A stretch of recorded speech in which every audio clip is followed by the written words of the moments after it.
नमस्कार मित्रों, उपेंद्र नाथ रैना साहित्य संवाद के इस मंच पर मैं अपने सभी मित्रों का हार्दिक स्वागत करता हूं, अभिनंदन करता हूं।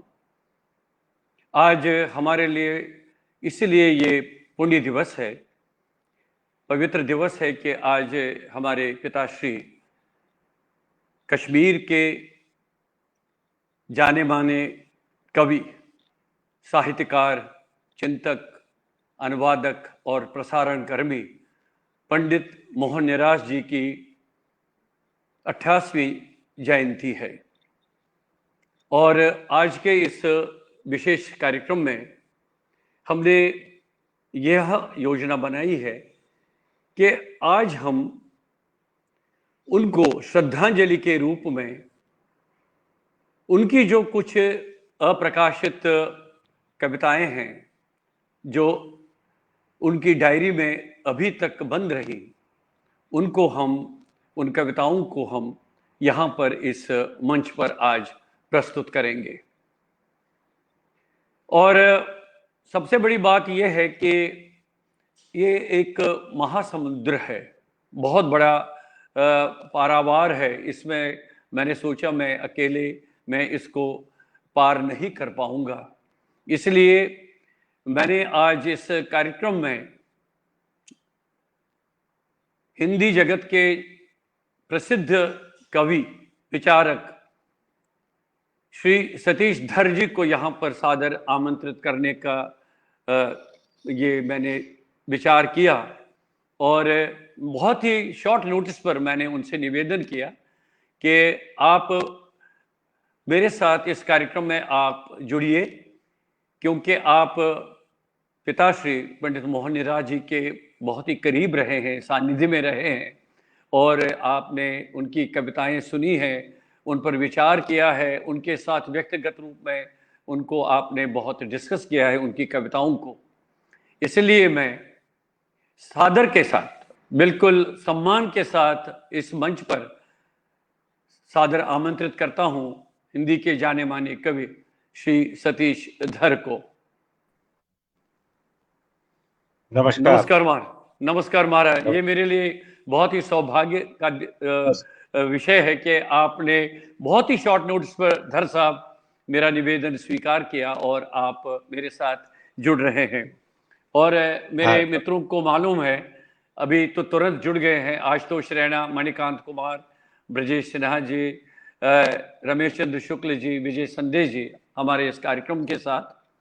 तो मैं चाहता हूं कि सबसे पहले आपकी अनुमति से धर साहब, मैं पंडित मोहन निराश जी के बारे में दो शब्द शुरू में उनके परिचय के रूप में देना चाहूँगा, क्योंकि जो हमारे मित्र उनके नाम से तो भली भांति परिचित हैं, लेकिन फिर भी शुरुआत में, आरंभ में मैं उनके बारे में कहना चाहूँगा कि आज उनकी जयंती है, जन्मदिन है, और ये दिन कभी हम भूल नहीं पाते हैं, क्योंकि उनका जन्म जिस दिन महावीर जयंती का दिन होता है, यानी चैत्र मास शुक्ल पक्ष की त्रयोदशी के दिन, जिस दिन हर वर्ष महावीर जयंती होती है, उसी दिन उनकी भी जयंती होती है।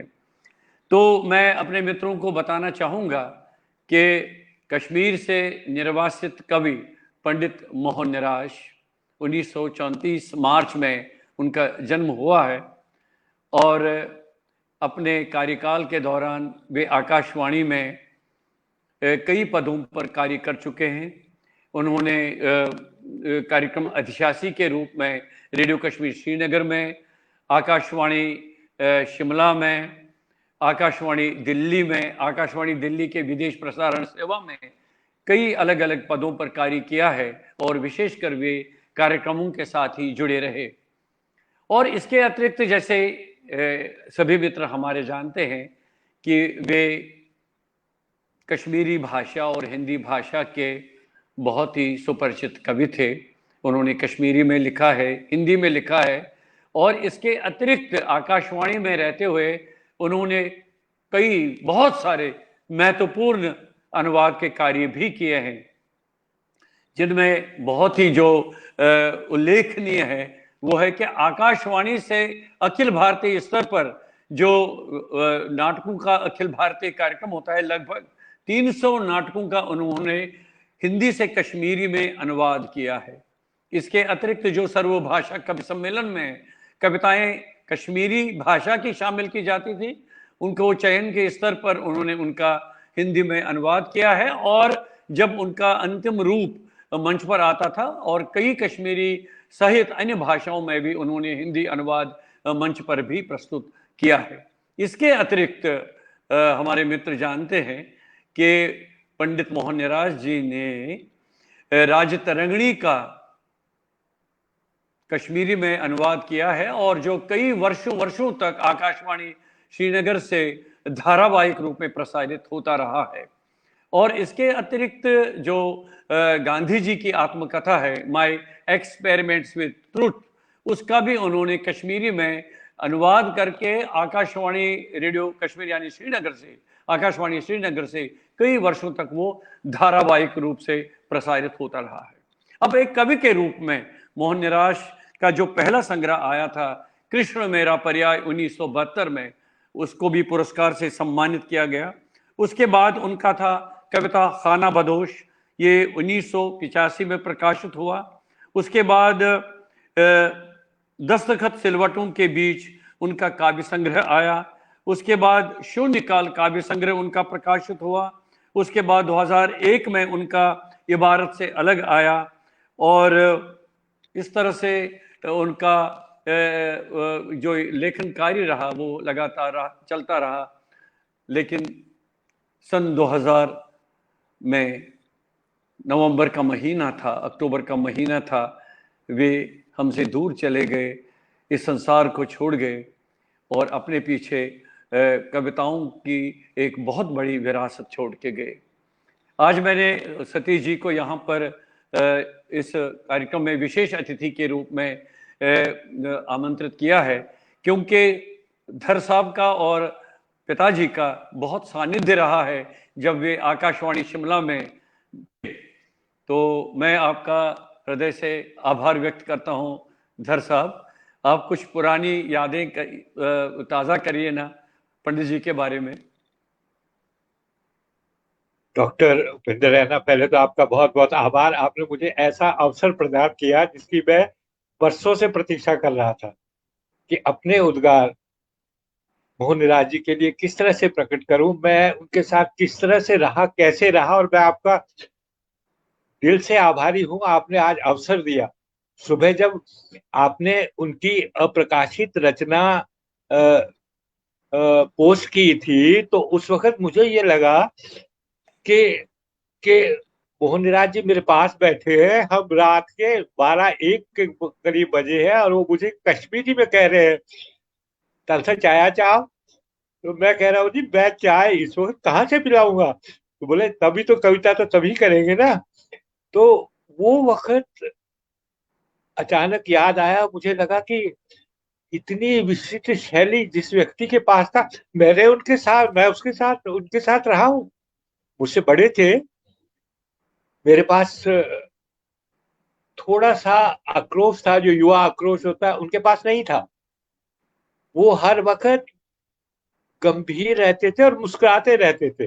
काला चेस्टर पहना होता था और उनके और मेरे, मैं गिरिराज में उप संपादक था, उनके और मेरे कार्यालय में करीब कुछ ही गज का फासला था। रास्ता हमारा एक ही था और हम पैदल आते थे। मैं उनको रोज रात को, रोज शाम को दफ्तर से और दिन में कि भाईजान आज आप मेरे पास चलो, करते करते ये हो गया कि उनको मैं कहीं जाने ही नहीं देता था। और जब तक मैं वहां रहा, क्योंकि मेरा अचानक वहां से स्थानांतरण हो गया और मैं पालमपुर चला, और उन्हें भी ये महसूस हो गया था, वो इसको वो मतलब सामान्य सी बात कहते थे, कोई बात नहीं, अगर होगी ट्रांसफर हो गई। लेकिन मुझे खुद लगा कि मैं बहुत चीजें छोड़ के जा रहा हूँ। और बहुत बड़ी चीज, अगर मुझे ये पता होता कि उन्होंने इस तरह से दुर्घटना में चले जाना है तो शायद मैं उनसे और भी ज्यादा जुड़े रहता किसी तरीके से। मुझे ये लगा कि अरे क्या है, मिल लेंगे, दोबारा मिल लेंगे, अभी तो निकले ही हैं घर से। और कई वर्षों तक मैं उनकी तलाश करता रहा। फिर अचानक एक दिन जब मैंने डॉक्टर उपेंद्र रैना का एक चित्र देखा और मुझे लगा कि ये तो मोहन निराज का चित्र है। तो मैंने मेरे भाई हैं, मैंने उनसे पता किया कि ये उनके पुत्र हैं। बोले हाँ। तो फिर मैं इस परिवार के साथ दोबारा आपके साथ जुड़ा और मुझे इस बात की बहुत ही खुशी है कि आज मैं कम से कम उस विरासत के साथ एक बार तो जुड़ा हूँ और अपने अपने मतलब अपने पुराने उस वक्त को जो है जी रहा हूँ जो मैंने मोहन निराज जी के साथ गुजारा। मोहन निराज जी अन्वेषी थे, चीजों को खोजते थे, खोज खोज कर लाते थे। मतलब आप अगर उनसे 1 घंटा बात कर लीजिए, 2 घंटा बात कर लीजिए, तो या तो वो मुस्कुराएंगे या वो इतना छोटा सा जवाब, संक्षिप्त जवाब देंगे कि आपको समझ ही नहीं आएगा कि मैंने अगली बात कौन सी करनी। ये मेरा अपना अनुभव, हो सकता है ये गलत हो या ठीक हो, लेकिन मुझे ये लगता था कि एक मैं ही उनके साथ खुला हूं, बाकी सब जो उनके साथ बड़े रिजर्व। वो रिजर्व इसलिए थे कि आकाशवाणी हमारे लिए बहुत बड़ी चीज होती थी। आकाशवाणी का कॉन्ट्रैक्ट लेना और आकाशवाणी से बात करना या आकाशवाणी के किसी उद्घोषक से बात करना कवि के लिए, कहानीकार के लिए उन दिनों उपलब्धि होती थी। और हमारे लिए ये बड़ा था कि उस ये आप बहुत बाद में आए। ये समय था 85-87 के बीच का समय हुआ, क्योंकि मैं 87 में वहां से गया था। मेरा पहला संग्रह छपा था कल की बात, और आपके 2 संग्रह छपे थे, और कविता खाना बदोश लेकर आप शिमला आए। मुझे एक बात जो मैं आपके साथ साझा करना चाह रहा हूँ वो ये, और जो आज की कविता पढ़कर भी मुझे महसूस हुआ, जो आपने पोस्ट की थी, और मैं चाहूंगा कि आप उसको दोबारा पढ़ें, कि ये जो निर्वासन का जो ये दर्द था ना, ये उनको पूर्वाभास हो गया था इस चीज का, और था भी पूर्वाभास। तो वो वो वो उसको मतलब उसको सहते हुए, उसको झेलते हुए जाते, चलते थे, बात करते हुए। उनको ये लगता था कि कश्मीर जो है मैं छोड़ आया, और वो कश्मीर मैं छोड़ आया हूं जो है ना, वो बात बात में कहना कि हम छोड़ा है, एक विरासत छोड़ा है, हम ये करा है, हम वो करा है। बल्कि मैं कहता हूँ भाई साहब अच्छा हुआ हम भी तो छोड़ कर आए हुए। बोला आप लोग निर्वासित नहीं है, आप लोग अपनी व्यवस्थाओं के कारण आए। बात भी है। किसी ने कहा कि हम सीनियर माइग्रेंट हैं, आपके पिताजी 51 में निकले थे, इसलिए आप जो है सीनियर माइग्रेंट हैं। मैंने उन्हें कहा जी हम तो सीनियर माइग्रेंट नहीं, निर्वासन और इस तरह से निकलना जो होता है ना अपनी विरासत, वो कुछ और चीज।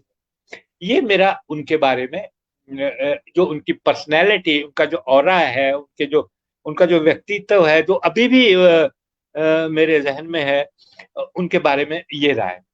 उनकी कविताओं का जो उनकी पक्वता है, उनकी मेच्योरिटी है, उनका जो गांभीर्य है कविता का, वो मेरी कविता में नहीं था। मेरी कविताएं एक किस्म का वो था जिसको कहते हैं ना सपाट बयानी और नारेबाजी, कि इनकलाब से सुनी हुई बात, और उसको पचाया, कविता लिखी और कर दी। वो कहीं चीज उनको बहुत खटकती थी, क्योंकि थोड़ा सा हमारे पे मेरे साथ वाम चिंतन जो था वो जुड़ा हुआ था। कुछ मेरा छोटे भाई देवेंद्र धर हैं, वो यूनिवर्सिटी में थे और उनके साथ लड़के थे, वो मेरे पास आते थे। मेरा परिवार नहीं था साथ में, तो वो रात ही रहते थे। तो रात भर जो था वाम चिंतन ज्यादा था, तो उनको लगता था कि ये जो है इनको अपनी जगह से हिला रहा है, इसकी कविताएं खराब कर रहा है। तो वो कई चीजें, कई बातें जो थी इस तरह की सुनाते थे कि उस बहस का अंत ही नहीं होता था। और उसको अंत कहाँ होता था, या तो कहते थे कि भाई ये कविता सुनो, या होता था कि भाई अच्छा अब तू अपनी कविता सुन। और सारे संग्रह में से सबसे अच्छी कविता सुनाना। वो सबसे अच्छी कविता मैं इसलिए सुनाता था कि उद्घोषक अगर कविता सुनेगा तो नेचुरली मतलब कहेगा ये अच्छा है या बुरा। लेकिन मैं सच कहता हूं, उन्होंने कभी नहीं कहा कि ये अच्छी कविता है या बुरी कविता। उन्होंने सिर्फ इतना कहा कि यार लिखता तो है तू, पर थोड़ा और अच्छा लिख, कोशिश कर कि और अच्छी कविता आए। कश्मीरी में बात करते थे, उनकी बड़ी बात ये थी, और मुझे बहुत अच्छा ये लगता था कि बड़ी बात है कि कश्मीरी में ही बात करते थे। हम ही दो लोग थे, वैसे तो वहां और भी कश्मीरी थे, हम ही दो लोग थे जो सारे रास्ते में मिलते जुलते कश्मीरी में ही बात करते थे। और वो कहते थे, कोशिश गशी करें जान गशी लेखुन जान गशी तागुन गशी जान ले। कोशिश करनी चाहिए अच्छा लिखने की, और उसको बनाए रखना चाहिए, उस प्रयास को बनाए रखना चाहिए। अब ये प्रयास बना या नहीं बना, लेकिन उनकी प्रेरणा से मैं कविता लिखता रहा, और आगे भी कोशिश करूंगा, जब तक प्राण है कुछ ना कुछ करूं। उन्होंने फिर एक दिन, पहले दिन नहीं, काफी दिनों बाद एक दिन निकाल के बोला, आज मैं तुझे ना अपनी किताब दूंगा। तो मैंने कहा, आज किस बात के लिए देंगे आप मुझे किताब? बोला, तू वो कविता, वो किताब पढ़ेगा ना तो तुझे पता लगेगा कि भाई भाई कितना आनंद आता है कविताएं पढ़ने में। जब मैंने उसमें खाना बदोश शब्द पढ़ा तो मुझे बड़ी हैरानी हुई। मैंने कहा, यार कविता खाना बदोश हो सकती है? बहुत देर तक इस पर चर्चा हुई, बहुत देर तक चर्चा हुई, और उन्होंने ये बताया कि कविता कैसे खाना बदोश। इतनी, ये 40 वर्ष पुरानी बात है, इतनी सारी बात अगर मैं याद कर पा रहा हूं तो वो सिर्फ इसी वजह से कि आज अचानक सुबह आपकी कविता के बाद ये लगा कि कहीं मैं पीछे रह गया हूँ मोहन राज जी के बारे में अच्छा बात कर। सतीश जी, मैं चाहता हूं कि आज आपने जो सुबह पोस्ट की थी उनकी कविताएं, ये कविता उनके डायरी में है, उपलब्ध है, और उनके हाथ से ही लिखी हुई ये कविता है। और ये जब वो लगभग मई जून 1990 में कश्मीर से निकले थे, निर्वासित होकर पूरे परिवार के साथ, और किन परिस्थितियों में निकले वो जग जाहिर है, सबको पता है, किन मजबूरियों में निकलना पड़ा। तब तक तो उनकी कविताएं उसी तेवर के साथ वहां चल रही थी, लिखी जा रही थी। बाद में ये कविता जो आज मैंने पोस्ट की, जब मैंने ये पढ़ी उनकी डायरी में से, मैंने कहा जो निर्वासन साहित्य है, विशेषकर जो कश्मीर के संदर्भ में लिखा जाता है, और जो इन्होंने इसका बिंब लिया है, जो इन्होंने मुख्य इसमें जो प्रतीकात्मक रूप में जलोद्भव जो शब्द का प्रयोग किया है, उसको इस कविता के माध्यम से उन्होंने, जो निर्वासन की चेतना तो है ही, लेकिन जो दर्द है, जो पीड़ा है, जो संत्रास है, जो त्रासदी है निर्वासन की, और जो व्यक्ति कश्मीर का रहने वाला हो, वही जब उस मौसम से उखड़कर, उस धरती से, भूमि से उखड़कर, उस संस्कृति को छोड़कर, घर परिवार को छोड़कर, पूरा जब निर्वासित होकर दिल्ली जैसे महानगर में रहने आता है, बसने आता है मजबूरी में, तो जलोद्भव का ये प्रतीकात्मक रूप आपके समक्ष आता है। मैंने आपको क्यों कष्ट दिया धर साहब आज इस मंच पर आने का? मैं तो स्वयं इस पारावार को, इस समुद्र को पार नहीं कर पाता अगर आप मेरे साथ नहीं आते। तो अगर आप अनुमति देंगे, जो उनकी अभी ये अप्रकाशित कविता है, तो मैं इसको आपके समक्ष रखना चाहता हूं। इस पर फिर आप इसकी व्याख्या कहें, या इसको आप थोड़ा सा खोलने की कोशिश करिए, तो हमारे मित्रों के लिए, हमारे लिए भी बहुत ही ज्ञानवर्धक होगा। जलोद्भव। पानी के किनारे खड़ा जलोद्भव देख रहा है वितस्ता का दीपोत्सव, देख रहा है। पानी के किनारे खड़ा जलोद्भव देख रहा है वितस्ता का दीपोत्सव, देख रहा है ऋतु संहार पहने हुए चिनार, देख रहा है मेरा शारदा लिप्यांतरण, देख रहा है कैसी लगती है सिंदूर पुती मछली, हाथों में लेकर कांपते हुए पानी के प्रवाह में, खोजता है पोथी में अपना नाम जलोद्भव, देख रहा है, देख रहा है, देख रहा है लगातार फैले हुए शाप से शून्य में इस पानी की संज्ञा। इस सिलसिले के किनारे खड़ा जलोदभव अक्सर पूछता है सवाल पानी से कि खुद से कि वह जलोदभव क्यों है, कि वह जलोदभव क्यों है। वाह वाह, क्या बात, बहुत बहुत बढ़िया, बहुत बढ़िया। ये कविता मैं सुबह जब आपने ये कविता पोस्ट की थी, मैंने उसे बार बार पढ़ा, एक बार फिर पढ़ा, और मुझे लगा कि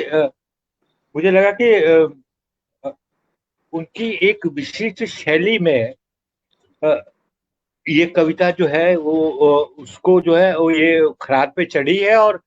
और जैसे उन्होंने मतलब एक तो एक एक दर्द जो था, वो दर्द उन्होंने अपने भीतर भीतर पी लिया हुआ था। पहने हुए चिनार, एक बिंब है पहने हुए चिनार, वो चिनार ओढ़ना, वो चिनार के साथ चलना, वो चिनार के साथ बहना, ये जो ये पहने हुए चिनार बिंब है, ये एक वो दर्द है जो एक विरासत का दर्द जो वो लेकर चले हुए थे कविता लिखते हुए, वो उनके मन में, उनके जहन में बसा हुआ था। और वो किस तरह से, जिसको निर्लिप्त होकर देखने वाला जो जो संसार देखने का जो तरीका है, वो इस कविता में मतलब धीरे धीरे धीरे धीरे आगे बढ़ रहा है। जैसे आप कह रहे हैं, देख रहे हैं, देख रहा है पानी की संज्ञा, देख रहा है ये, तो वो जो धीरे धीरे धीरे बढ़ रहा है, वो एक सिस्टेमेटिक जो आगे बढ़ने का तरीका है। कम से कम मैंने मैंने भी कविताएं पढ़ी हैं और आगे भी पढ़ूंगा। अभी तक मैंने ऐसी कविता नहीं पढ़ी है आदरणीय डॉक्टर साहब, मैंने अभी तक ऐसी कविता नहीं पढ़ी। देख रहा हूँ, ये देख रहा हूँ, वो देख रहा हूँ, मैंने आगे भी पढ़े हैं, ये भी पढ़े हैं, वगैरह वगैरह जितने भी हैं पढ़े हैं, लेकिन मैंने नहीं पढ़ी है। हो सकता है ये विलक्षणता उनकी अपनी हो, उसे आप नहीं उससे आप किनारा नहीं कर सकते। ये वो क्या बात। सत्य है, ये वो सत्य है जो पाठकों के समक्ष आना चाहिए। जी निराज जी ने बहुत सारा काम किया है, बहुत सारा काम किया है। मैं एक बार श्रीनगर गया था, तो संजना जी ने और ने कहा कि मोहन निराज जी के पास चलते हैं, तो मैंने कहा चलते हैं। तो दुर्भाग्य या समझिए भाई, जा नहीं पाए, लेकिन कहते यहाँ जो भी आता है उन्हें, जो भी हिंदी का कवि लेखक जो भी आएगा, उन्हें मोहन निराज जी से जरूर मिलना चाहिए। तो मुझे लगा कि यार वाकई कुछ रह गया, लेकिन मेरा सौभाग्य कि उनसे फिर शिमला में मुलाकात हुई। लेकिन ये है कि भाई उन्होंने जितना कार्य किया हिंदी के प्रति, और वो हिंदी हिंदी प्रांत में जहाँ हिंदी का मजेदार चीज जो दो दो तीन चीजें मोहन जी के साथ थी। एक तो उनका वो कश्मीरी लहजा नहीं था बोलने का, बड़ी मजेदार बात ये थी कि आप उनके बोलचाल में ये नहीं, क्योंकि हमें आमतौर पे, मुझे भी सभी को कश्मीरी और जो हिंदी बोलते हैं कि कश्मीरी पहचानना हो तो आप सीधे कहिए उसको घोड़ा बोल, वो घोड़ा बोलेगा है जी। तो तो वो खुद भी हंसते थे, कहते नहीं ऐसा नहीं, ऐसा नहीं है। लेकिन ये है कि भाई थोड़ा बहुत आदमी कोशिश करे तो ठीक तरह से हिंदी में बात करते, और वो करते थे, बड़ी शुद्ध हिंदी में बात करते थे और बड़ा अच्छा लगता था। और एक बड़ी बात जो मैं आपसे साझा करना चाह रहा था इस मंच पे, कि एक दिन रात को खाना बनाते बनाते उन्होंने एक बात कही, और जो मुझे आज तक याद है, और बड़ी जबान कि प्रातः बाट कटिस कैसे आंसू तागुन ये बात बात बात बोल रहा हूँ कि हरेक पंडित लड़के को चावल का ये जो बर्तन चावल बनाने आने चाहिए। कारण ये था, बहुत बाद में पता लगा कि मृत्यु के वक्त भी जो श्राद्ध के लिए जो है बर्तन वो बनाने पड़ते हैं, उनके लिए ये जरूरत पड़ता है। मुझे देखो यार, कमाल की बात है, इस आदमी ने मुझे कब ये बात बताई जब हम खाना बना रहे थे राम को, हम दो ही थे, है? कि अरे को आना चाहिए, आप भी कोशिश, और तो हुआ ही। लेकिन ये याद आया मुझे कि भाई इस तरह की बातें समझाना भी आपके बूते की बात नहीं है, हर आदमी के बूते की बात नहीं है। तो ये कविता और इसके जो बिंब है, ये अदृश्य बिंब इस तरह से मन मस्तिष्क पे छा जाते हैं कि आदमी को मजबूर करते हैं वो निर्वासन का दंश जो है पी कर वो नीलकंठ बनने के लिए। आपको आप अगर आप यहाँ बैठे हैं, आपको आप इतना कुछ कर रहे हैं, ये पिताश्री के लिए नहीं है, ये वो दर्द है जो उन्होंने झेला है, जिसके भागीदार आप भी हैं, जिसकी वजह से आप ये कर रहे हैं, जिसकी वजह से आज कश्मीर का हर पंडित जो है आवाज उठा रहा है। ये वो दर्द है जो कई मोहन निराज जैसे लोगों का होगा, जिनको पूर्वाभास था। ये कविताएं उनका प्रतिफल। क्या बात ये है, मेरा क्या बात है। मेरा मेरा, वो मेरा ये तो जो है वो इस बहुत कविता के अच्छी तरह से, बहुत अच्छे शब्दों में, बहुत अच्छी भावना में, और इसका जो इसके वो इसलिए बहुत अच्छी भावना में कि कविता मांगती है ये चीज, आप और मैं नहीं मांग रहे। क्या बात है, क्या बात है, भावना बहुत अच्छा। कविता में। अब उनकी एक डायरी जो मेरे पास है, ऋचाएं जी नीलकंठी, तो उन्होंने उसमें सूर्य को लेकर कुछ कविताएं लिखी है, बहुत छोटी छोटी कविताएं हैं, मैं अपने जी मित्रों के सामने रखना चाहता हूं। ये सूर्य एक है, छोटी छोटी कविताएं हैं। सूर्य तुम रुको, लहराती सिहा लपटों की घनी अयालों वाला चालाक सरपट घोड़ा बार बार आकर मेरी कुंवारी आत्मा को डराता है। वाह उसे भगा ले जाने की नीयत है उसे। सूर्य तुम रुको, लहराती सियाह लपटों की घनी अयालों वाला चालाक सरपट घोड़ा बार बार आकर मेरी कुंवारी आत्मा को डराता है। उसे भगा ले जाने की नीयत है उसे। तुम रुको अब की बार, इस अनाघाता का वरण कर लो। रुको तुम सूर्य रुको। वाह, ये बहुत ये बढ़िया, बहुत ये सूर्य की पहली श्रृंखला की पहली कविता है। दूसरा वाह है जर साहब, सूर्य जी है सूर्य है शब्द जो अक्सर दरिया पार जंगल से आता है, आदिम बांसुरी से सहज अनायास स्वाभाविक, और मैं इस पार ढूंढता हूं इतिहास में अर्थ। भूल जाता हूं किसी युद्ध में परिभाषा परिव्याख्या करने में, और कोई नहीं हूं मैं समर्थ इतिहास नहीं। सूर्य है शब्द, बस सूर्य वाह है वाह शब्द। वाह वाह, क्या बात, क्या बात, सूर्य बहुत तीन बढ़िया, है, बहुत बढ़िया। सूर्य तीन है। सूर्य तुम फूल हो, अथाह अनंत अंधे महासमुद्र के पात पात अग्निगंध खिलो मुझ में मेरे संपूर्ण में। वाह सूर्य वाह तुम फूल हो, अथाह अनंत अंधेरे महासमुद्र के पात पात अग्निगंध खिलो मुझ में मेरे संपूर्ण में। कौंधा लपके निरंतर विराट, सूर्य तुम फूल हो, वाह मैं।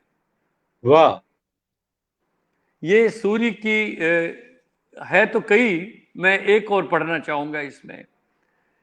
जब कितनी है लावा, इससे? इसकी श्रृंखला में तो बहुत सारी है। ये उन्होंने लगभग अभी तक जो उनकी है, ये है धर साहब जो मेरे पास है अभी तक, ये है लगभग उनकी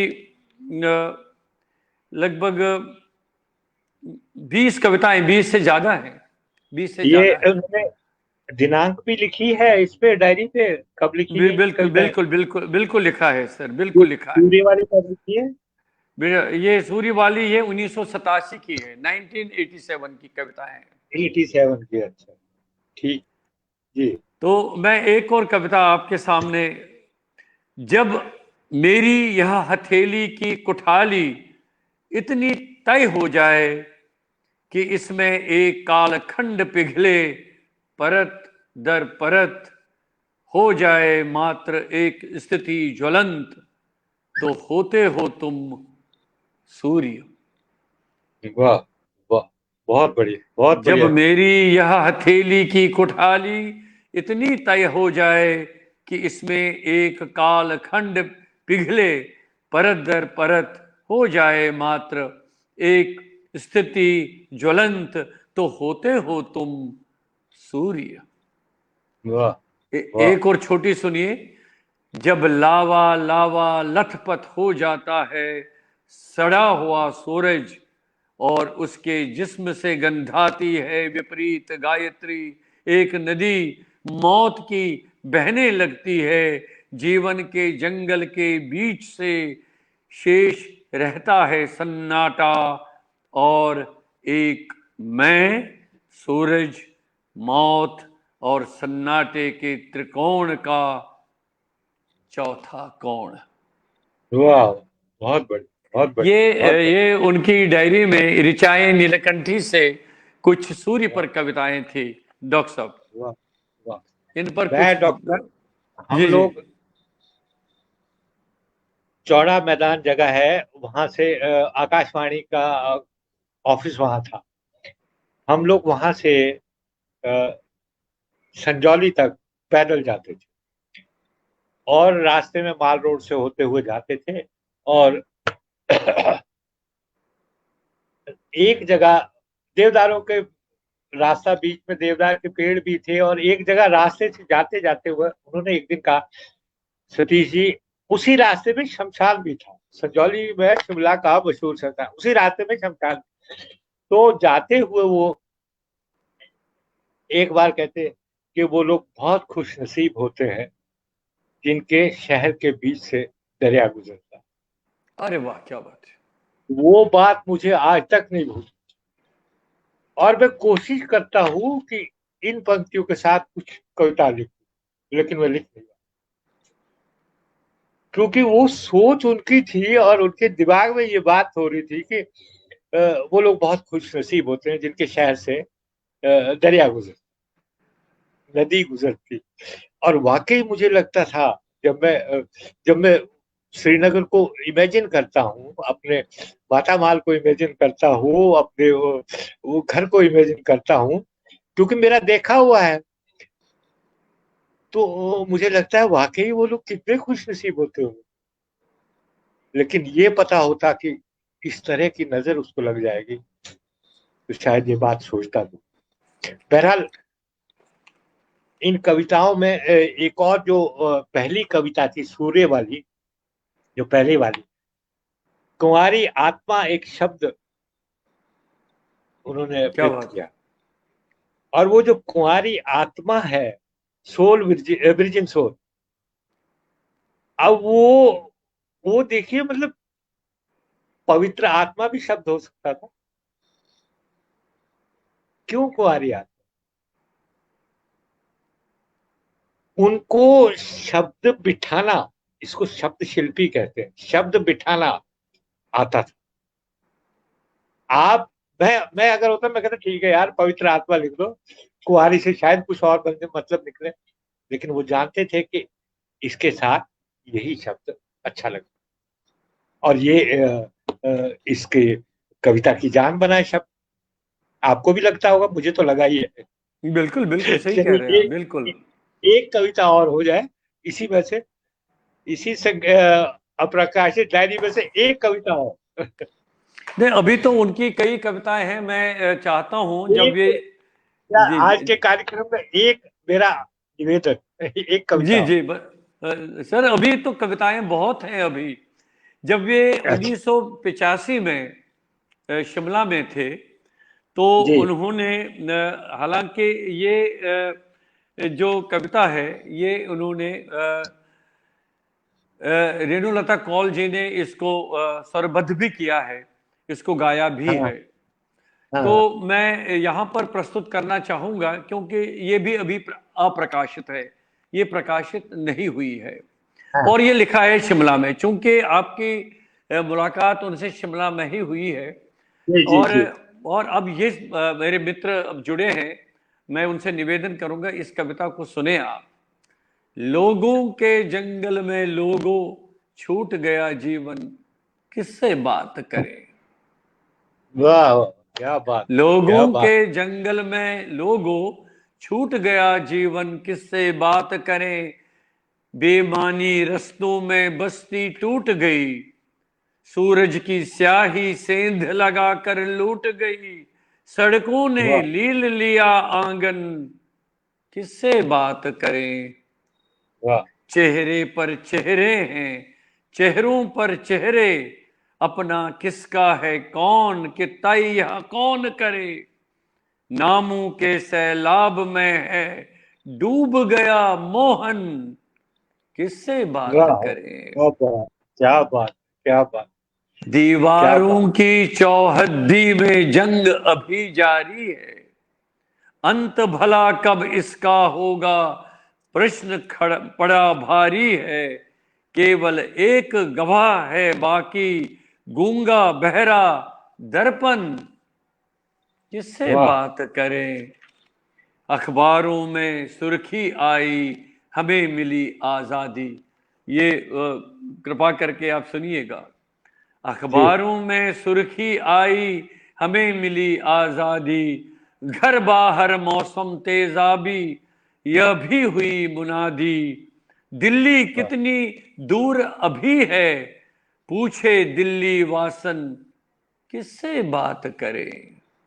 वाह वाह। अब डॉक्टर, अब धर साहब, अब ये सुनिएगा। जी। सत्यमेव जयते से पूछा, सत्यमेव जयते से पूछा, सत्य किसे कहते हैं। संविधान में जो लिखा है, या जो हम सहते हैं। पांचों परमेश्वर अंधे हैं, वाह वाह पांचों वाह, क्या बात परमेश्वर है, क्या बात है, अंधे क्या हैं। बात, क्या कौन बात है। करे, कौन करे मूल्यांकन, वाह वाह, किससे बात क्या बात। करें। वाह, क्या बात। इसको मैं दोहराता हूं। वाह सत्यमेव वाह। जयते से अवश्य पूछा, अवश्य अवश्य। सत्य किसे कहते हैं। संविधान में जो लिखा है, या जो हम सहते हैं। पांचों परमेश्वर अंधे हैं, कौन करे मूल्यांकन, किससे बात करे। अब अंतिम सुनिएगा इसका। जब वाह परनाला छीन गया हो, जब वाह। परनाला छीन गया छीन हो, गया। नदिया का सब पानी, किस खुशबू से शुरू करे अब। जब वाह परनाला वाह। छीन गया हो, नदिया का सब पानी, किस खुशबू से शुरू करे अब। दादी वाह लोक कहानी, गले सड़े पन्नों का कैसे हो पाए संपादन, वाह वाह किससे बात वाह। करें, किससे वाह, बात किससे करें। बात, किससे बात। वाह, बहुत बढ़िया साहब, बहुत बढ़िया, क्या बात है, क्या। भाई उनका तो, उनका तो मुकाबला ही नहीं था। उनके साथ तो मतलब जन्म, वो क्या बोलते हैं मतलब, कहाँ से कविता आती थी, किस तरह से वो चलते थे। और और साधारणता मतलब, ऐसा नहीं है कि भाई लिखा, नोट ले लिया कविता का या कुछ, सब कुछ दिमाग में चलता था। मैं कई बार कहता, भाई आप याद कैसे रखते हैं इतना कुछ, इतना कुछ याद कैसे रखते हैं। बोला जिसने करना होता है ना उसको सब याद रहता है। और लिखते थे फिर बात, कहाँ लिखते थे, कब लिखते थे, दफ्तर का काम भी हो था। मैं भी वो अखबार में था, तो दफ्तर का काम भी होता, कब करते थे, कब लिखते थे, कोई पता नहीं। हाँ, लिखा हुआ कागज जो है सामने होता, शायद ये सिलसिला होता होगा इस तरह लिखने का। लेकिन उनकी यादें जो हैं, अब जब आप इसको प्रकाशित करेंगे तो निश्चयता ही बहुत सारी और परतें खुलेंगी उनके व्यक्तित्व की, उनकी सोच की, उनके उनकी दृष्टि की। और जो लोग मतलब उनको एक सीमाओं में बांधते हैं, उनको लगेगा कि कितना उनका फलक कितना विस्तृत था, उनकी सोच कितनी बड़ी थी। और मुझे लगता है कि उन्होंने जब निकलना स्वीकारा वहां से अपनी नौकरी के दौरान भी, तभी बहुत कुछ सोच के मेरे ख्याल आप ही बता पाएंगे, मुझे लगता है बहुत कुछ सोच के उन्होंने ये फैसला लिया होगा, अन्यथा वो नहीं भी जा सकते थे, वो नहीं ना वो भी कर सकते थे। नहीं वो क्योंकि वे आकाशवाणी में थे, मीडिया में थे, और हाँ, बहुत मतलब इस बारे में उन्होंने बिल्कुल सोचना बंद कर दिया था कि हम भी वो यहाँ से वहाँ से कश्मीर से निकले। लेकिन बाद में धर साहब कुछ ऐसी परिस्थितियां बन गई कि रिपोर्ट्स वहाँ पर उनके ऑफिस में भेजे गए कि दिल्ली से कि जो रिपोर्ट्स आ रहे हैं उस हिसाब से उनकी जान को खतरा है, उनसे कहें कि वे तुरंत वहां से उनको रिलीव किया जाए। तो बहुत ही मजबूरन, बहुत ही भारी मन से आधी रात को वे वहां से अपना परिवार उठाकर निकले। अब कुछ सामान वामान तो नहीं ला पाए वो, बस कुछ किताबें, कुछ गमले, फूल वगैरह यही वहां से निकल कर लाए, और कुछ भी नहीं।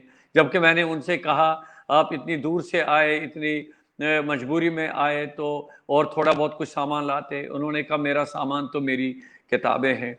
और जहां तक हाँ, आपने आपने उनके लिखने की प्रक्रिया की बात कही, क्योंकि जन्म से मैं बाबूजी के साथ जुड़ा रहा, और आपको मालूम है कि आकाशवाणी में नौकरी करते थे, सुबह से शाम तक कार्यक्रमों के नियोजन, संयोजन और निर्माण में लगे रहते थे। शाम को थके हारे लौट के खाना खाते ही फिर बैठ जाते थे, लिखते रहते थे। मुझे याद आ रहा है, मुझे सुनाते थे फिर कविता, उपेंद्र ये कविता मैंने आज लिखी है, तुम सुनो कैसी बनी है। तो मैं कहता था बहुत बढ़िया, क्या बढ़िया है इसमें बताओ। अब मैंने आपसे निवेदन किया तो मैं उस कविता को कितना समझ पाता था उस समय, कैसे मैं उस पर बोल पाता, अपनी टिप्पणी दे सकता था, साहस भी नहीं कर सकता था और उसकी सही विश्लेषण भी नहीं कर पाता था। तो एक दिन मैंने बहुत साहस के साथ पूछा कि आप कविताएं तो लिखते हैं, तो क्या है कविता, क्यों लिखते हैं, क्या है कविता। तो उन्होंने ये कहा कि मैं कविता नहीं लिखता हूँ, कविता मुझे लिखती है। वाह, जब क्या बात। जब कविता मेरे भीतर होती है, जब वो पन्नों पर आती है, जब वो एक डायरी में आती है, कागज पर आती है, तो कविता वो मैंने नहीं लिखी होती है, बल्कि कविता ने मुझे इस पृष्ठ पर लिखा होता है। वाह, तो ये बहुत। अपने आप में एक बहुत बहुत बड़ा एक विशाल परिधि में इसका मुझे उन्होंने जो व्याख्या की, शायद संभवतः उस समय तो मैं समझ नहीं पाया। तो इन्होंने कहा, क्या कहा, अब आके अब भी मैं उनकी कविताएं जब पढ़ता हूँ, मैं भी अभी भी बहुत ही बहुत भारी बारीकी से मैं उसके भीतर विश्लेषण नहीं कर पाता हूँ। बात जो उनका जो प्रभा मंडल था और उनकी जो सोच थी, उनका जो मतलब पहले तो उसको समझने की जरूरत है। कविता तो बहुत बाद में वो की जा सकती है दरअसल। जहाँ मैं शिमला का एक अनुभव बता रहा हूँ, जहाँ आकाशवाणी था, जहाँ उनका दफ्तर था, ऑफिस था, उससे आगे विश्वविद्यालय था। तो विश्वविद्यालय के जितने भी अध्यापकीय कवि थे, वो वहां से पैदल आते थे, आकाशवाणी से होते हुए चौड़ा मैदान मेरे दफ्तर तक पहुंचते थे। तो एक हिसाब से ये तरीका था कि चाय जो है सतीश धर के बाद होटल में पिए और बाहर पिएंगे, वहां पे धूप भी होती थी, खड़े होने की जगह भी होती थी, तो सारे इकट्ठे होकर, शायद आपको शिमला का थोड़ा सा वो आइडिया हो कि वहां पैदल चलना उन दिनों बहुत ज्यादा था। तो सारे तो मोहन निराश जी भी साथ होते। अब देखिए, आज तो बहुत सारे स्थापित कवि हैं उनमें, जो शिमला के हैं, तुलसी रमन है, कुमार किशन है, कुलराजी पंत हैं, बहुत सारे नाम इस तरह से हैं जो जिनको मोहन निराज जी का सानिध्य प्राप्त हुआ, तो वो सारे इकट्ठे चलते थे। और उस 15 मिनट में या 20 मिनट में या आधे घंटे के रास्ते में सिवाय सुनने और हंसने के उनके पास और कुछ नहीं होता। इसलिए नहीं होता था कि वो जिसको बोलते ना, वो ग्रहण करते जाते थे कि यार ये ऐसा भी हो सकता है, ये भी हो सकता है, वो भी हो सकता है। और फिर एक आधी बात की, वो बड़ा टिपिकल कश्मीरी वर्ड्स बोल के आदमी को आइडेंटिफाई करते थे कि ये आदमी ऐसा है, ये आदमी ऐसा है, ये आदमी। मुझे इसलिए अच्छा लगता था, इसलिए मैं खूब हंसता था उस। तो ये उनके मतलब कई कई दिनों से गुजरने वाले एक प्रोसेस को वो कविता में भोगते थे। मेरे साथ उनकी बातें और मेरे साथ उनका रहना और मेरे साथ उनका मतलब जीना सिर्फ कविता को लेकर ही हुआ और किसी वजह से। क्या बात है, क्या बात है। मतलब मुझे लगता है जब मुझे उनके देहावसान का पता चला, जो कि यहाँ अभी कुछ बरस पहले, तो मुझे लगता है शायद किसी अदृश्य शक्ति ने उन्हें इसीलिए भेजा था कि तू भी इसका सुख भोग ले यार, इस आदमी के साथ है। क्या क्योंकि इस बात है। आदमी के पास वो कविता है जो तू चाहता है, जो तू समझना चाहता है। आपने बहुत पहले एक बार मुझे कहा था कि आप कुछ लिखिए उन पे, तो मैं उनकी वो पुस्तक जिसपे उन्होंने अपने हाथ से लिखा हुआ है, कविता खाना बदोश, जिसपे उन्होंने अपने हाथ से लिखा है सदी इधर के लिए, तो मैं उसको ढूंढता रहा, वो नहीं मिली। उसके बाद उसके बाद फिर वो अचानक एक बार फिर आ गई वो हाथ में किताब, और मैं फिर उसको किताब को देखता रहा। मैंने कहा यार उस दिन उपेंद्र जी ने कहा था ये किताब, और उस दिन नहीं मिली, आज क्यों मिली होगी। आज फिर ढूंढ रहा था, आज फिर वो किताब चली। मतलब उस किताब को मेरे पास रहना ही रहना है और अदृश्य बन के रहना है। ये मोहन निराश की वो स्मृतियां हैं जो मेरे जहन में हर वक्त रहेंगी, तब तक जब तक आप उन्हें कुरेदते रहेंगे। जी बहुत बढ़िया, बहुत अच्छा। थोड़ी सी यहाँ पर दरअसल थोड़ी सी लाइट की समस्या आ गई है, तो मेरी आवाज आप तक तो आ रही होगी। हाँ, आवाज आपकी आ रही है, और जी जी धुंधला सा चेहरा भी दिखाई जी। दे रहा है, ऐसी बात नहीं है। वही वही थोड़ी सी लाइट की समस्या आ गई, लेकिन हमारा कार्यक्रम तो चल रहा है। तो जी जी मैं और जो आपके साथ उन दिनों मित्र हुआ करते थे शिमला में, तो जी। आपकी अक्सर कवि गोष्ठियां इत्यादि होती रहती होंगी वहां पर। असल में शिमला में उस वक्त अखिल भारतीय लेखक सम्मेलन हुआ था, और जो दिल्ली की जो साहित्यिक राजनीति थी वो वहां पहुंच चुकी हुई थी। तो बहुत से लोग वहां, दिल्ली के लोग वहां आते जाते रहते थे, और वहां के भी लोग जो थे सक्रिय हो गए थे लेखन में। और कई तरह के लेखक संघ और ये और वो सारा जो लटके झटके थे वो शहर में थे। इन सब के बावजूद मोहन निराज जी किसी एक पर्टिकुलर ग्रुप के साथ नहीं चलते। मैंने उससे जी मिलना है, मैंने उसके पास जाना है। मैंने उससे हाँ, ना कभी कि वो ऐसा कह रहा था, हम में आदत थी, मैं बात करते कहता था फला ऐसा बोल रहा है, वो कभी नहीं बोला। ये खूबी शायद मैच्योरिटी की वजह से, परिपक्वता की वजह से, या स्वभाव की वजह से, ये खूबी उनकी जो सीखने लायक, और जो बड़ा क्या बात। मतलब एक ऐसा अनुभव है जो साहित्यकार के लिए बड़ा जरूरी है कि अपना एकला चलो रे, पर चलो जरूर, लिखो जरूर। क्या बात, क्या दुनिया बात है, क्या ये है। बात है। उनकी बहुत सारी कविताएं इस तरह से बोलती, जहां वो अकेले चल रहे हैं। बहुत सारी कविताएं, सूर्य जो कविता आपने सुनाई, वो आग जो भीतर जल रही है, वो सारी की सारी आग जो है वो कविता में निकल रही है। सूर्य एक अपने आप में एक बिंब ऐसा है जो आपके विद्रोह आक्रोश को मुखरित करता है। पता नहीं मैं गलत कह रहा हूँ या नहीं कह रहा हूँ, लेकिन मुझे ये नहीं लग नहीं रहा है, नहीं, मेरा बहुत अपना, सही बात है। मुझे अपना जी जी जी। व्यक्तिगत अनुभव लग रहा है कि उनके वो इस उस चीज को इस तरह से देखते थे, और उसी वजह से जो है उनके लेखन में इतनी प्रखरता है। ये तेजाबी शब्द एक जगह उन्होंने यूज किया है, ये तेजाबी शब्द शिमला की देन। उन दिनों शिमला में ये शब्द खूब घूमता था, ये क्या बहुत बात है। तेजाबी है, ये धारदार अच्छा और तेजाबी शब्द। आपने शिमला की याद दिलाई, तो उन्होंने 1985 में ही शिमला में एक, और ये बहुत ही लोकप्रिय उनकी कविता हुई और कई लोगों ने बहुत पसंद किया। तो मैं पढ़ जी पा रहा हूं, मैं आपको सुना रहा हूं ये कविता। ये जी। है, आओ मोहन मेले में बिकती है हम भी लाए धूप। आओ मोहन मेले में बिकती है हम भी लाए धूप। मीलों लंबे साए पर आज हम गज भर बिछाए धूप। वाह दीवारों की कोई भी तस्वीर न पहचानी जाए। वाह वाह दीवारों की कोई भी तस्वीर न पहचानी जाए।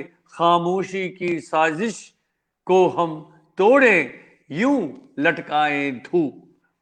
वाह वाह रद्दी में नामों को बिकते देखा। अब धर सब सुनिएगा।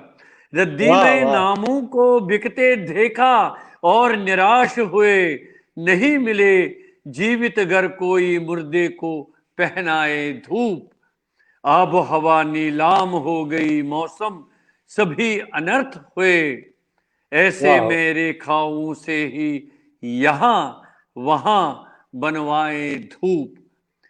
अब वाह। ये बहुत ही महत्वपूर्ण पंक्तियां हैं दो। जी जी ये जी रेणुलता कौल जी ने इसको गाया है। जी। लोहे के जंगल दर जंगल हमको मिले विरासत में। वाह लोहे वाह के जंगल दर वाह जंगल हमको मिले विरासत में। आओ अपनी औलादों को कागज पर लिखवाए धूप। वाह वाह वाह वाह क्या वाह बात है। वाह, क्या बात है, खारा क्या बात। पारावार उमड़ता काले पानी का कब से। कुछ ऐसा हो जाए अब के जो हम ही हो जाए धूप। वाह, हम ही हो जाए, क्या बात है, क्या बात है, हुई, क्या बात। बहुत बढ़िया, बहुत बहुत बहुत बढ़िया। हुई बहुत हमें बढ़िया। देहरी ही पर्वत आंगन भया विदेश हमें। चौराहाए के साथी सुन लो वक्त कटे जो गाए धूप। वाह अखबारों में रोज छपे हैं सूरज नाम सिहाई का। वही कहीं खबरों के पीछे कोने में छपवाए धूप। अब इसकी वाह आखिरी दो पंक्तियां सुनिए धर साहब। कृष्ण तुम्हारे शब्दों में है युद्ध लिखा बेबाकी से। वाह वाह। कृष्ण तुम्हारे शब्दों में है युद्ध लिखा बेबाकी से। क्या क्या हमें सुनाते आए। क्या क्या हमें सुनाते आए। बैठो तुम्हें सुनाए धूप। आओ मोहन वाह वाह, क्या मेले में बिकती है हम भी लाए धूप। नीलू लंबे क्या साए बात, पर क्या हम गज भर बिछाए धूप। ये शिमला में 1985 में बाबूजी ने कविता लिखी थी। जी, प्राकृतिक इसके बारे में। प्राकृतिक प्राकृतिक बिंबों को सजाना संवारना मोहन निराश की खूबी रहा। मोहन निराश को अगर कहीं पे छाया नजर आती है, या धूप नजर आती है, या पेड़ नजर आता है, या बादल नजर आते हैं, या नदी नजर आती है, कितनी खूबसूरती से वो कविता में बिठाते हैं। ये कविता सुनने का आनंद जो लेगा उसे ही पता लगेगा। आपके मुंह से धूप सुनी मैंने, ये मैंने पहले भी सुनी है जी। तो तो पता लगा कि मतलब किस तरह से वो सजा के चीजें रखते थे। ये सजाना कवि की खूबी है। कवि की कविता में परिपक्वता जो है कवि की खूबी से आती है। ये सब नहीं कर सकते, मैं नहीं कर सकता, और आप शायद आपको विरासत में मिला हो, मुझे तो कहीं से भी नहीं है। मैं तो मतलब घंटों घंटों दिनों दिनों तक सोचता रहता हूँ एक एक लाइन पे भाई क्या लिखना चाहिए क्या नहीं लिखना। और प्राकृतिक बिंबों को संवारना जो है आम आदमी के, आप कवि के पोते की बात नहीं। इसी वजह से शायद उन्हें शिमला अच्छा लगने लगा था, क्योंकि कश्मीर के आदमी को शिमला शिमला भाएगा नहीं। लेकिन वो लगा था ठीक है यार, ये ठीक है, मतलब पंजाब की गर्मी से बेहतर है शिमला। कश्मीर के बाद उन्होंने शिमला ही प्रेफर, ये मेरी उनसे बात हुई। शिमला में जब तक वे रहे आपको बहुत आपके बारे में हमें सुनाते रहे, कहते रहे, आपके बारे में बहुत बातचीत होती रहती थी। उन्होंने कहा मुझे था उस समय कि शिमला शिमला में आप नहीं हो, लेकिन मेरा है, एक और मित्र, मेरा एक और सहपाठी वहां पर है। आपके बारे में खूब, सतीश धर के बारे में कहते थे, कह रहे कि खूब नहीं, शाम को हम बैठते हैं दोनों, कविताएं सुनाते हैं, सुनते हैं उनसे भी। मैंने कहा ना कि भाई, वो शायद ये भी वजह रहा कि मेरे मामा जी के परिवार से वो पूरी तरह से वाकिफ थे। शायद इस वजह जी से जी भी उनका मेरे प्रति अटैचमेंट ज्यादा रहा कि वाकई ही वो मेरी बड़े भाई की तरह कहिएगा, मतलब प्रतीक्षा करते थे कि ये कार्यालय से निकलेगा तो हम चलेंगे। कभी कार्यालय नीचे, मैंने कहा आप नीचे आ जाए ना, मैं यहाँ वेट करता, और वेट करते थे। जी जी और जी। एक पूरे का पूरा संबंध जो है, वो साहित्यिक संबंध ही, पता नहीं वो जो कश्मीरी होने के नाते जो रिश्ते थे, वो रिश्ते कहीं नहीं थे। आप मानेंगे या नहीं मानेंगे, वो रिश्ते कहीं नहीं थे। एक वो साहित्यिक रिश्ता जो था, इतना प्रगाढ़ था, इतना प्रगाढ़ था कि अचानक क्या हो गया, किस तरह से अलग हो गए, समझ ही नहीं आया। ये शायद जो जो रिश्ते गाढ़े होते हैं, और शायद उनके साथ ये त्रासदी होती है कि वो जब टूट जाते हैं पता ही नहीं लगता। बहरहाल, आज जी जी।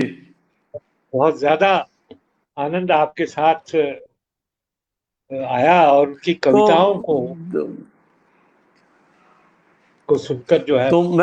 मैं चाहता हूं कि जो उनकी अभी पुस्तकें हमें उनकी डायरी, कविताएं उनकी डायरी से मिली हैं, बस मैं एक दो कविताएं ही सुनाना चाहूंगा, फिर उनको उनके प्रति श्रद्धांजलि के रूप में फिर हम आज के कार्यक्रम को विराम देंगे। ये कविता जी, चूंकि उन्होंने 1990 में ही लिखी है, और उस समय कश्मीर में आपको पता है वो हो जनवरी गया। का महीना था, जब जनवरी फरवरी का महीना था जब उन्होंने जी, ये कविता लिखी जी, है कि जो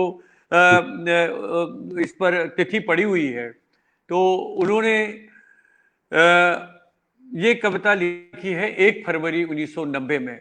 निश्चित रूप से उस समय निर्वासन कुछ की दिन बाद। प्रक्रिया शुरू हाँ हो जी, गई थी। लोग हाँ जी, वहां पर परेशान होकर मजबूरन निकलने को वो बहुत ही वो सब लोग कश्मीर छोड़कर निकल रहे थे, जो उस समय जो परिस्थितियां बनी वहां पर। तो मैं ये कविता जरूर पढ़ना चाहूंगा, क्योंकि मैंने सोचा जी, कि ये आज के कार्यक्रम के लिए बहुत ही उपयुक्त कविता रहेगी। उनका आईन के नाम पर मात्र उन उनका आईन के नाम पर मात्र वह सोया हुआ है, वह सोया हुआ है जबकि पूरा कर्फ्यू लगा है। वाह, पूरा बहुत कर्फ्यू बढ़िया। लगा हुआ है कि सड़क गली कूचों से घोड़ा बेमिसाल सरपट दौड़ रहा है लगातार। घोड़ा अकेला बार बार घूम फिर आ रहा है सरपट दौड़ता हुआ गली कूचों में, सड़कों से दरवाजे बंद है।